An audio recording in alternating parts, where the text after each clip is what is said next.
Hello students, welcome to Expansion Path Academy Day 11 of your Economics Domain classes. तो students last class का topic आपको याद होगा, हमने methods of price elasticity of demand को study किया था। आज हम बात करने वाले फैक्टर्स अफेक्टिंग, जैसा कि मैंने आपको लास्ट वीडियो में बोला ही था कि हमें ये समझना पड़ता है कि आपके किसी भी प्रोडक्ट की जो इलास्टिसिटी है वो कब मतलब यूनिटरी इलास्टिक हो सकती है या कब वो लेस इलास्टिक होगी, कब वो हाईली इलास्टिक कैटेगरी में आएगी, वो टॉपिक हमें समझना है। तो देखो, सबसे पहले हमारे पास फैक्टर्स में दे रखा है nature of the good, necessity of the good. सबसे पहला टॉपिक हमें क्या दे रखा है students? Nature of the good. और एक सेकंड में पहले पेन ले लेता हूं, चलो। हाँ जी, तो पहले में क्या दे रखा है? नेचर ऑफ द गुड और नेसेसिटी ऑफ द गुड। जो गुड आप यूज करने जा रहे हो उसका नेचर कैसा है? नेचर का मतलब ये हो गया कि मान लो मैं आपसे कहता हूं कि कोई गुड मैं यूज कर रहा हूं, वो लग्जरी कैटेगरी में आ रहा है। अब क्योंकि लग्जरी है तो उसकी डिमांड ऐसी कोई अर्जेंट नीड मेरे लिए पैदा नहीं करती, तो उसकी डिमांड हमेशा क्या होगी? इलास्टिक, क्योंकि मैं उसको कुछ टाइम के लिए होल्ड कर सकता हूं। तो अगर कोई गुड मेरे पास लग्जरी गुड की कैटेगरी में आता है तो ऐसे केसेस में उस गुड की डिमांड स्टूडेंट्स हमेशा क्या रहती है? Elastic, highly elastic.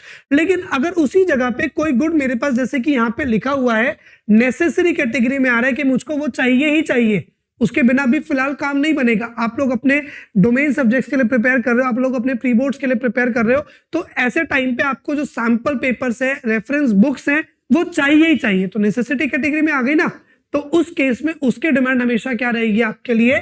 Less elastic. आप ज्यादा मॉडिफाई प्राइस के केस में भी नहीं कर पाओगे, क्योंकि आपको रहेगा कि भाई ये चीज के बिना काम बनेगा नहीं, तो लाके दो। तो सबसे पहले हमारे जो डिमांड है हाईली इलास्टिक होगी या लेस इलास्टिक होगी, वो किस पर डिपेंड करेगा कि उस कमोडिटी का मेरे लिए यूसेज क्या है, पहली चीज। ठीक है, चलो आगे मूव करते हैं। जैसे यहां पे हमें दे रखा है कुछ एग्जांपल्स।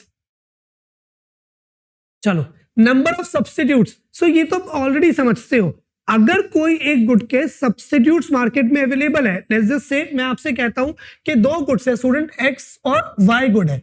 अब ये दोनों एक दूसरे के सब्स्टिट्यूट है। जस्ट इन केस अगर एक्स का प्राइस राइज कर जाएगा तो स्टूडेंट ये कहेगा कि भाई, स्टूडेंट कह रहा हूं सॉरी, कंज्यूमर ये कहेगा कि भाई मेरे को तो गुड यूज करने से मतलब है, मुझे तो एंड यूज आना चाहिए, और एंड यूज अगर मुझे ये गुड सस्ता पड़ रहा है तो मैं तो वाई यूज करूंगा, है ना। या फिर अगर उस जगह पे वाई महंगा पड़ जाएगा तो लोग कहेंगे हम एक्स यूज करेंगे। सो एंड यूसेज के लिए अगर मेरे पास बहुत सारे ऑल्टरनेटिव्स हैं तो उस केस में डिमांड रहेगी इलास्टिक, मैं कुछ नहीं कर सकता। लेकिन अगर एंड यूसेज मतलब उसके सब्स्टिट्यूट ही नहीं है, एग्जांपल लो इलेक्ट्रिसिटी, सब्स्टिट्यूट ही नहीं इलेक्ट्रिसिटी के। अब क्योंकि इलेक्ट्रिसिटी के सब्स्टिट्यूट्स नहीं हैं, तो ऐसे केस के अंदर होगा क्या? प्राइस चाहे जितना मर्जी बढ़ जाए, आप अपने डिमांड को बहुत ज्यादा चेंज नहीं कर पाओगे, क्योंकि स्विच नहीं कर पाओगे। मैक्सिमम ये होगा, बहुत रिस्ट्रिक्ट कर दोगे कि चलो लाइटें ना जलाएं, फैन ना जलाएं, अभी एसी थोड़ा कम कर ले, तो इस तरीके से रहेगा, लेकिन डिमांड बहुत चेंज नहीं हो पाएगी। सो जिस गुड्स के larger number of substitutes available होंगे उस गुड की इलास्टिक डिमांड होगी, मतलब हाईली इलास्टिक कैटेगरी में आएगा।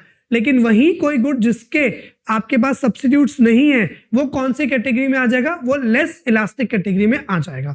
तो सेकंड हमारा फैक्टर ये हो गया। चलो आगे मूव करते हैं। नेक्स्ट है proportion of income spent on the good. आपका जो गुड है उसके ऊपर कितना पैसा आप स्पेंड कर रहे हो। आप समझना इसको ध्यान से। आपने अपना मंथली एक घर का बजट बनाया जिसमें आपका राशन, साग सब्जी सब कुछ मिला करके कितना आ गया? 10,000 रुपए आ रहा है। अब 10,000 रुपए के अंदर कोई एक ऐसा एक्सपेंस है, रैंडमली कुछ भी मान लो, जिसके ऊपर आपके 5,000 स्पेंड हो रहे हैं। कोई भी एक ऐसा गुड है जिसके ऊपर आपके कितने स्पेंड हो रहे हैं? 5,000 रुपीज स्पेंड हो रहे हैं। While on the other part कोई एक ऐसा गुड है जिसके ऊपर आपके 50 रुपए खर्च हो रहे हैं।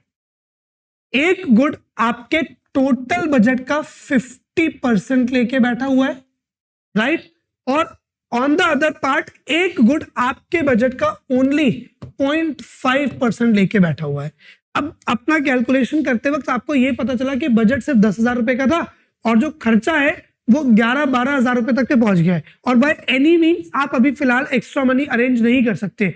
ऐसे में सोच के देखो स्टूडेंट, आप कभी भी जिसके ऊपर बहुत कम खर्चा हो रहा है उसको अपने लिस्ट से बाहर ही निकालोगे कि 50 रुपए का आइटम है, क्योंकि 50 रुपए के आइटम को निकाल भी दोगे, so still you can't take it to your budget, right. तो अब ऑप्शन क्या है कि जिसके ऊपर ज्यादा खर्चा हो रहा है उस चीज को एक बार दोबारा रिवाइज किया जाए कि ये कितनी इंपॉर्टेंट है कितनी नहीं, ये पोस्टपोन हो सकती है, इसके ऊपर कुछ खर्चा कम किया जा सकता है, इसकी क्वांटिटी को रिड्यूस करके, तो ये चीज देखी जाएगी। तो अगर जो मेरी इनकम का बड़ा जो अमाउंट है वो किसी गुड पे स्पेंड हो रहा है तो उसके डिमांड को मैं चेंज कर दूंगा, लेकिन किसी के ऊपर बहुत छोटा खर्चा हो रहा है तो उसके डिमांड में चेंज नहीं करूंगा। तो इसका मतलब है लार्जर पोर्शन ऑफ स्पेंडिंग रहेगा तो इलास्टिक डिमांड रहेगी, स्मॉलर पोर्शन ऑफ स्पेंडिंग रहेगा तो डिमांड क्या रहेगी, इनइलास्टिक। चलो नेक्स्ट, ये याद रखने सारे पॉइंट्स, क्योंकि 1 मार्क का क्वेश्चन है। जैसे यहाँ पे आपको कुछ एग्जांपल्स दे रखे हैं कि ये जितने भी लो प्राइस गुड्स है, चाहे न्यूज़पेपर हो गया, मैच बॉक्स हो गया, सॉल्ट हो गया, आपका टूथपेस्ट हो गया, तो इन सब के लिए आपको क्या दे रखे हैं कि बहुत कम पैसा खर्च होता है तो इनकी इलास्टिक डिमांड रह सकती है। नेक्स्ट है time period of the response. Again ये वो पोस्टपोन वाली बात है, अगर मैं उस चीज को पोस्टपोन कर सकता हूं तो उसकी डिमांड इलास्टिक है, नहीं चाहिए अभी बाद में ले लूंगा।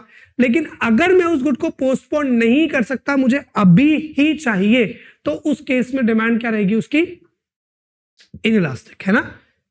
आप समझ रहे हो, जैसे मैंने अभी बोला कि सैंपल पेपर हो गए या रेफरेंस बुक्स हो गई, ये सारे आपको इमीडिएट चाहिए अब, तो इसकी डिमांड प्राइस से बहुत ज्यादा अफेक्ट नहीं होगी। अगर वो चीज आपको 10, 20, 50, 100 रुपए महंगी मिल भी रही होगी, for your good preparation still आप उस चीज को बाय करोगे।